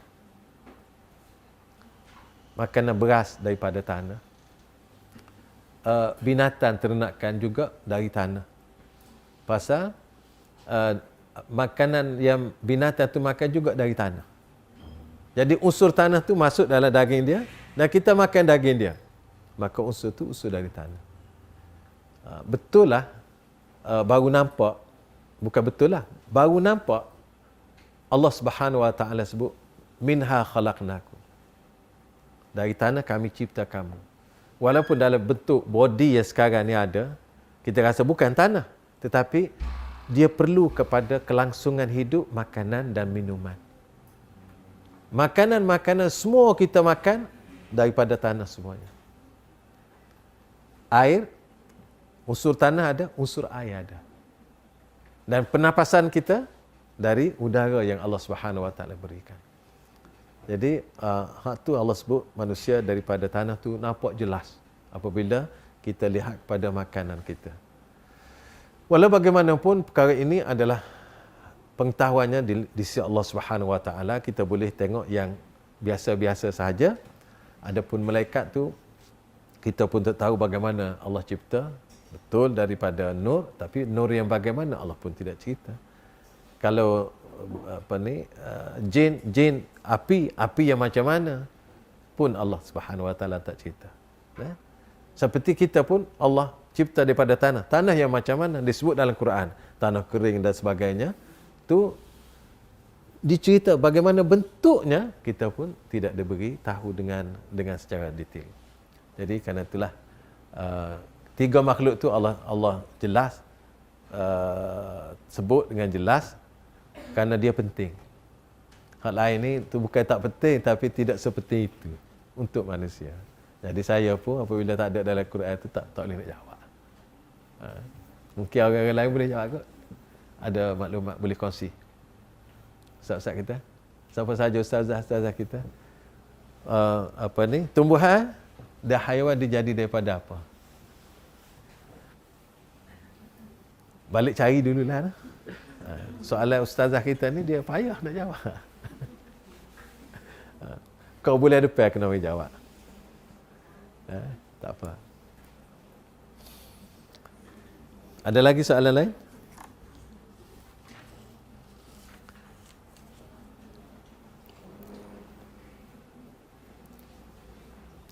Ada sikit lagi, kita masuk sikit tanda jadi untuk sambut tahun bukan tahun depan. Bulan depan. Bismillahirrahmanirrahim. Orang Islam beriman terhadap uluhiyah Allah atas semua makhluk ciptaannya dari awal hingga akhir. Dan bahawa tidak ada Tuhan selain Dia, tidak ada yang berhak disembah kecuali Allah. Ungkapan tersebut berdasarkan pada dalil-dalil naqli dan aqli. Ia adalah petunjuk daripada Allah, kerana siapa yang diberi petunjuk oleh Allah, maka dia adalah orang yang mendapat hidayah, dan siapa yang disesatkan oleh Allah, maka tiada ada yang dapat memberi petunjuknya. Kalau kita lihat, studi kita baca tentang Tauhid Rububiyah. Kita tengok Allah Subhanahu Wa Taala mencerita satu-satu dengan segala-galanya. Dialah pencipta, dialah pemilik, dialah pengatur dan pengurus kepada makhluk ini. Dialah menentu seseorang itu, kalau manusia, bila dia hidup, selama mana dia hidup, dan bila dia mati, dan sebagainya. Ini adalah pengakuan setiap manusia terhadap Allah Subhanahu Wa Taala. Dan di sini kita panggil Tauhid Rububiyah. Apabila kita atau seseorang itu mengaku dengan yang tadi semuanya tadi, dia mengaku tentang Allah yang mengadakan semuanya, maka sepatutnya dia beriman dengan Allah dan mentauhidkan Allah di segi uluhiyahnya. Iaitu, dia perlu menyembah Allah dan memperhambakan diri kepada Allah dengan sepenuh-penuh ketaatan. Sesuai dengan apa pengakuan yang telah diberikan tentang rububiyah tadi. Karena itulah, tauhid rububiyah tadi membawa seseorang itu menerima tauhid uluhiyah. Yastalzimu al-uluhiyah. Tauhidur rububiyah yastalzimu tauhidul uluhiyah. Maksudnya, orang yang mengaku tauhid rububiyah tadi, maka menjadi kewajipan kepada dia menerima tauhid uluhiyah, iaitu menyembah Allah dengan sebenar-benarnya dan tidak boleh menyembah selain darinya. Dia bawa ke situ. Karena itu banyak ayat Al-Quran yang dibawa oleh Allah Subhanahu Wa Taala dan juga begitu Rasulullah dalam hadisnya, dia ajak orang menerima. Awak terima tak tauhid rububiyah tadi? Awak terima ada Allah mencipta alam? Terima. Awak terima ada Allah pemilik? Terima. Awak terima tak Allah memberi rezeki kepada kita semua makhluk ini? Terima. Awak terima ada Allah menghidup dan mati? Terima. Okey, kalau terima semuanya ini, maka sepatutnya menjadi kewajipan kepada yang terima tadi beriman kepada Allah, iaitu dengan tauhid uluhiyahnya, iaitu menyembah Allah, mematuhinya, mentaatinya, meredainya, mencintainya, mengasihinya, mengikhlas diri kepada Allah. Sepatutnya awak terima Allah sebagai Tuhan. Kan itu dia kata yastalzimu, memerlukan dia taat. Karena itulah tauhid uluhiyah ini, rububiyah ini, semua orang terima. Masyarakat umat manusia terima belaka. Tanyalah siapa pun. Kalau kita tanya orang non-Muslim, tak kira dia agama apa, siapa yang cipta langit, tetap dia kata Allah. Tuhan yang dia sembah tadi, dia tak kata tak ada apa-apa. Siapa turun hujan? Allah. Siapa memberi rezeki? Allah. Karena itu, kalau sekiranya orang-orang Islam, orang-orang yang mengaku tauhid rububiyah tetapi tidak terima tauhid uluhiyah, maka orang itu seperti orang musyrikin zaman dulu. Orang musyrikin terima Allah menurunkan hujan, Allah mencipta langit bumi, Allah memberikan rezeki, dia terima. Adakah dia dengan setakat tu dia terima, dia jadi Islam? Belum. Sehinggalah dia terima Allah sebagai Tuhan yang berhak disembah dan tidak ada lagi yang berhak disembah selain daripadanya dengan penuh ikhlas. Karena itu, orang yang mengaku tadi Rabbuna Rabbus samawati wal ard tidak lagi diterima kalau orang musyrikin, belum lagi diterima sebagai orang Islam sebelum dia mengucap asyhadu an la ilaha illallah wa asyhadu anna Muhammadar Rasulullah. Karena itulah tauhid rububiyah belum lagi membawa seseorang itu Muslim kalau dia belum Muslim. Dia perlu beriman kepada uluhiyah, iaitu Allah yang wajib disembah, wajib dipatuhi, wajib ditaati, dan tidak ada lagi yang boleh disembah selain pada Allah. Kerana itulah makanya Rasulullah sallallahu alaihi wasallam mengajar ayyuhan nas qulu la ilaha illallah taflihu. Saudara-saudara, ucaplah la ilaha illallah, nescaya tuan-tuan berjaya. Qulu la ilaha illallah. Ucaplah la ilaha illallah. Selama mana tak ucap la ilaha illallah, awak belum Islam. Walaupun dah mengaku Allah membuat segala-galanya. Tetapi belum buat pengakuan awak nak sembah Allah. Karena itulah mengaku nak sembah Allah, nak beriman dengan Allah, nak patuh pada Allah, nak mengabdikan kepada Allah dan bukan selain daripadanya, ini baru Islam. Kalau orang belum Islam lah, baru jadi Islam. Karena itulah, kalau kita tanya, orang dia mengaku semuanya tadi, kalau dia tak mengucap, tak jadi Islam. Belum Islam. Baik. Kalau orang Islam, ya, dia mengaku yang tadi, maka perlu dibina lagi keyakinannya dengan yang tadi. Baru sempurna keislamannya. Tak cukup setakat Allah menjadikan kita, Allah mencipta. Tak cukup. Kalau duduk setakat tu, belum cukup. Islam, dah kita Islam. Tapi kena bina lagi, iaitulah kita hanya menyembah Allah. Jangan meminta kepada selainnya. Dalam salat kita, dalam zakat kita, dalam haji kita, dalam urusan kita, semuanya kita terima daripada Allah Subhanahu wa taala dan tidak boleh selain daripadanya. Ikhlasu al-amalu lillah, dan melakukan ibadat kepada Allah Subhanahu wa taala. Baru dia kemas di situ. Karena itulah Rasulullah sallallahu alaihi wasallam dia ajak orang masuk Islam dengan mengucap dua kalimah syahadatain. Adapun ayat-ayat yang banyak tadi ialah ayat yang mengajak manusia berfikir, bertanya sehingga mereka membuat pengakuan. Apabila mereka membuat pengakuan, semuanya ini adalah daripada Allah dan dicipta oleh Allah, maka angkat selangkah lagi. Angkat selangkah tu mana awak kena beriman lah. Takkan mengaku-mengaku tak nak terima. Itu tak betul lah pula kan. Kalau dari awal orang kata siapa buat langit bumi? Tak tahu. Itulah cerita lain. Kena cerita yang kedua. Tapi dah mengaku semua, maka sepatutnya awak beriman dengan Allah. Dan beriman dengan Allah ini adalah puncak daripada pengakuan tadi. Itu secara ringkas tauhid uluhiyah. Dan tauhid uluhiyah ni perbincangan dia panjang pula. Dan ada juga lagi. Dan setelah dia urutan, setelah kita tahu Allah sahaja yang kita sembah, Allah sahaja yang kita kasih, Allah sahaja yang boleh menentukan hidup kita, Allah sahaja yang boleh menurunkan segala-gala peraturan kepada kita, maka kita nak tahu macam mana sifat Allah dan nama-namanya yang lain selain daripada nama Allah. Maka kita akan belajar tauhidul asma' was sifat. Allah yang kita sembah tentu ada nama, iaitu namanya Allah yang Maha Agung. Selain daripada itu, nama-nama yang lain.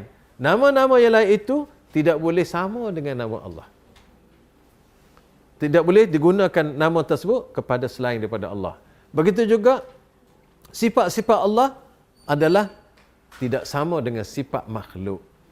Walaupun mungkin sama di segi sebutan nama. Dan sifat Allah tidak sama dengan makhluk, dan makhluk pun tidak akan sama dengan Allah.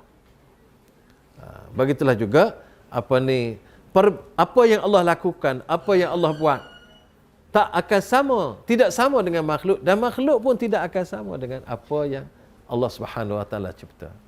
Itu kita panggil tauhid asma dan sifat-sifat Allah Subhanahu wa taala. Insya-Allah akan datang. Dan hari ini kita belum dapat insya-Allah kita akan teruskan dalil-dalil nakli pada pertemuan yang akan datang, insya-Allah. Saya rasa setakat itulah dulu pertemuan kita pada kali ini, dan insya-Allah kita akan berjumpa di lain waktu, dan mudah-mudahan Allah mempermudahkan kita semua dalam hidup kita, dan Allah menerima segala amal baik kita, dan kita mohon Allah jadikan amalan kita ini diterima dan mudah dalam timbangan. Wallahu alam. Wassalamualaikum warahmatullahi wabarakatuh.